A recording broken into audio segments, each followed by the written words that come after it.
I booked a 52-day segment of a world cruise, and I was kind of surprised and sometimes a little shocked about some of the things that I learned along the way. And I'm going to share with you today 5 things that I wish I had known before I took my world cruise, just so I would have been more prepared. Whether or not you're just curious or you've taken a world cruise or a segment of a world cruise, I'd love to see any comments or tips for people who might be interested so that you can help them too. This is obviously my perspective and opinion from my experience on the Island Princess. So number 1, the first thing that surprised me was the real variation in the amount of travel you're actually going to be doing. It's many, many miles, many, many time zones, many, many different kinds of weather. So regarding weather, if you're someone who's cruised primarily Caribbean ports, well, let me tell you, this is very different because LA may be warm, Hawaii may be warm, but the space on the ocean between them is not. So you're going to need to be ready from a clothing standpoint to have coats, jackets, and things like that, not just for when you're on excursions, but for when you're on the ship. Along those lines, bring everything you'll need for every weather extreme and include the things you might need, like insect repellent, depending on where you're going. You're moving a lot and the time changes often, sometimes every day. You're going to be possibly going over the international dateline. So I would recommend bringing a small travel alarm clock. Doesn't need to be expensive, but just something you can refer to that shows the date and the time. Because even your phone may not adjust for whatever reason as you move throughout these time zones. World cruises provide such an opportunity to see diverse places, places you might not have ever been looking for. Some of my very favorites on our world cruise were places I'd never even heard of, let alone had it on my bucket list. Along those lines, number 2, the next thing that surprised us is you can get diverted, not just only your ports and excursions, but also scenic cruising. Because of political issues, because of weather issues, the cruise line might have to make changes to your itinerary because they want to keep us safe. So I kind of knew that about the ports. I thought, we could miss something. My head was ready for that. But there was one time we had some scenic cruising, and I was thinking of it like a drive-by. They wouldn't need to cancel a drive-by. But when you think about it, scenic cruising involves the ship getting very close to land, and this can be a little precarious, especially if they have to go in to fjords that are rather narrow. So weather can get a little iffy, but don't worry, you're still going to have some awesome times. Speaking of which, the cruise that I was on got its disembarkation port changed. So we were going to be disembarking in Dubai. Instead, we ended up disembarking in Cape Town, South Africa. This was because of political turmoil on the Red Sea. Completely understood. We ended up in what was the most amazing place of our trip. So when these things happen, please try to be flexible and know it's not the cruise line's fault. It's hard for them too, because their entertainment staff has to accommodate for more sea days or changes like that. That brings me to my 3rd surprise. We were never bored. So a little bit of a behind the scenes thing here. When we booked this trip, we were intentionally wanting to get out of our comfort zone. When it got a little closer, we started to panic about all the sea days. And I packed like I was going to prison. I bought a ton of audio books, audio games, even classes that I could take on my phone. I thought we were just going to be in our room. Well, no way. I didn't read a darn book. You are going to be surprised at how much there is to do. A couple of things that you're going to want to take advantage of are the port talks. We had an amazing specialist who talked about the ports. Jessica Potter was her name. She was incredible. And when you went to these talks, you would learn about everything from the weather, what to expect when you pull into port, possible things to do, your currency, expectations of dress from the locals, what languages they spoke, all of it. They were especially helpful. You're going to want to go to those. And by the way, if there's an excursion that you've had on your mind that you really want to book, I'd recommend considering booking that before the port talk, because I'm telling you, after Jessica got done, whatever she said was the best thing to do. It sold out immediately. So if you're really interested, book those excursions ahead of time, or at least right there in the theater when she's saying what to do. Now, a tip. You are going to want to make sure anything that you book is refundable. As I mentioned, things can get diverted. We used Get Your Guide They are not a sponsor. They do not know I'm doing this, but they were very, very good when we had to change our schedule or whatever the reason we had to change things. Unless you're really close to that excursion starting, they're very good about letting you out of it. And along the lines of refundable, you're also going to want to make sure to not pay for things with points.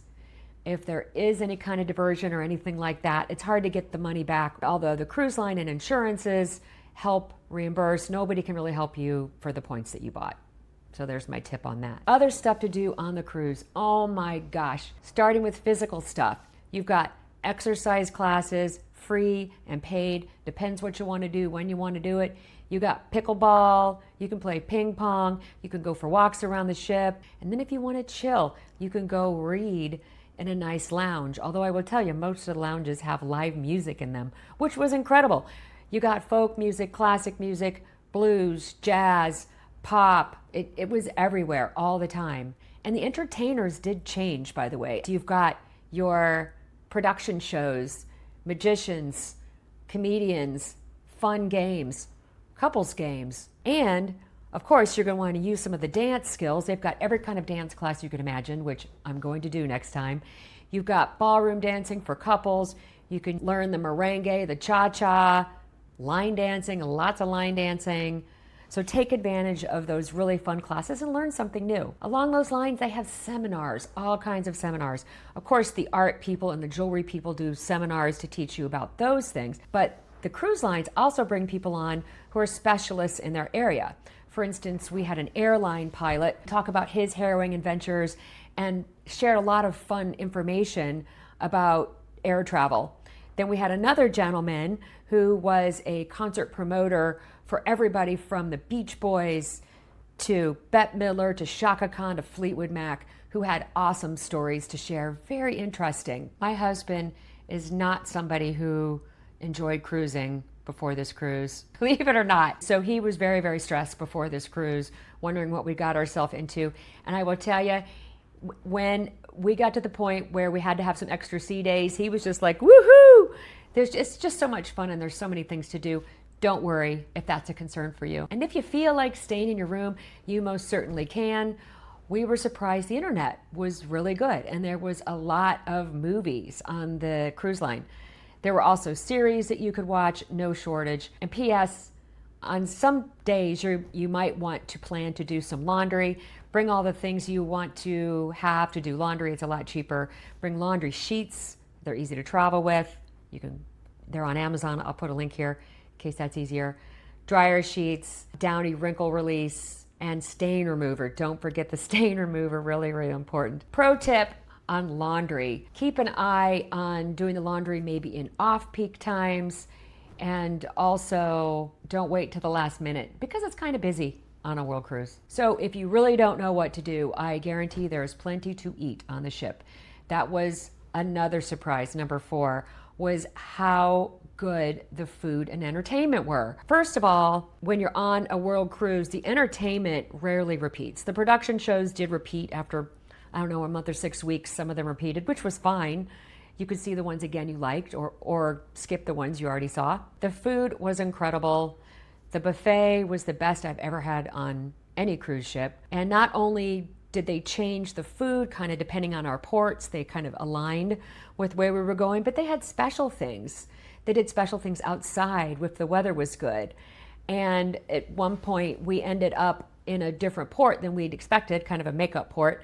And the executive chef happened to be from there and just put out a whole spread of food that was from that particular country, Mauritius, off of Africa. You can have breakfast in the main dining room or lunch in the main dining room, which were also very good. Specialty restaurants. There's just so many choices. And don't forget Sunday brunch and afternoon tea. Although the afternoon tea isn't super authentic, I only know because I was traveling with a bunch of Brits, but it's very good. There's so many great things to try. The entertainment staff, or I should say the entertainers, the singers and dancers, those people also change throughout the cruise. So some of them are going to have their contracts end and new people are going to come on board. And that happens with all of the crew on the ship. A world cruise really is just a bunch of mini cruises put together. And during your whole long cruise, you're cruisers and the people who work on the ship are going to be coming and going. So you're going to have all kinds of different people around and different experiences. The last thing I want to talk about was the people, and let me explain why. When you're on a world cruise, you're going to find it's probably some of the most interesting people you've met, some of the most well-traveled people you've ever met, and some of the most accomplished you've ever met. Get to know people. In our case, we went on with our awesome friends and we kind of hung out with them, and it wasn't till the end that we sort of started getting to know more people. The people that I did meet, I still keep into contact with today, and even some of the crew are friends. The relationships that we created were the best thing about the World Cruise. If you're a traveler, you're on this because you wanted to have some experiences. Well, it's more than ports and more than excursions. If you're in this world wanting to learn more, then get to know the people on the ship as well. It was one of the best experiences we've had, and I can't wait to do it again. Be sure you smash the subscribe button like you're smashing your stuff into a packing cube. Hit the like button, and have a great day. Bye.